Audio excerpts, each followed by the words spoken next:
Ассаламу алейкум, урматтуу туугандар, кыргыз элим. Мен Россиядан кайрылып отурам. Кече күнү саат кечинде 6-да 8-октябрь күнү 2020-жылы стройкада 6-этаждан балдар кулап түшүп, экөө каза болду. 4-төө аман калды. Дагы экөө больницада жатат, тяжелый. Каза болгондордун бирөөсү Кыргызстан жараны, бирөөсү Өзбекстан жараны туугандарыбыз. Инна лиллахи ва инна илейхи раджиун. Бардыгыбыз Алла Тааланын астындабыз, бардыгыбыз ошого кайрылабыз. Мен ошол аман калган 4 адамга бардым. Барып, акыбалы аябай оор. Шок болуп калыптыр да, шок болуп. Бетон куюлуп кетиптир. Бетон куюшуптур 6-этаждын крышасынчы, получается 7-этажга чыгып атыштыр да уже. Бетон коюп атканда каркас кармай албай, ошо агып кеткен да. 4төө кармалып калыптыр, жанагы 4 тең кыргыздар. Жап-жаш балдар.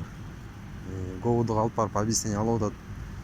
Титирип атат, бирөөсү ыйлап атат, бирөөсү кузуп атат, бирөөсү сүйлөй албайт.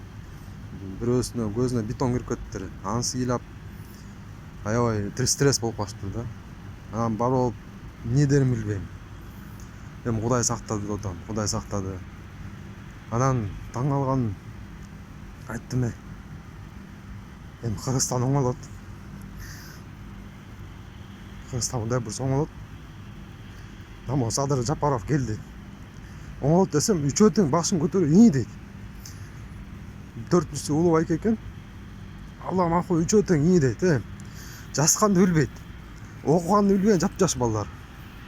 Россияда иштеп жүрүшөт да. Стройкада. Жас. С моих слов написано верно деп жас десем жаза албайт. Ошол Россияда стройкада иштеп жүргөн баланын үмүтү бар. Крышада бетон коюп аткан баланын үмүтү бар. Үмүт бар биздечи. Садыр байке, мен сизге кайрылам. Алып кеткиле, бизди сүйрөп кеткиле. Башчы керек бизге. Эл кыйналды. Жап-жаш балдар, биякта стройкада жап-жаш кыздар магазинде иштеп жүрүшөт.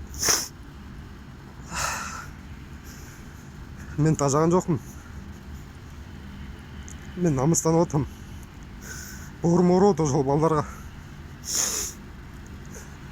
Кыргызстанды жакшы көрөм. Кыргыздарды сүйөм мен. Мен мекенimди сүйөм.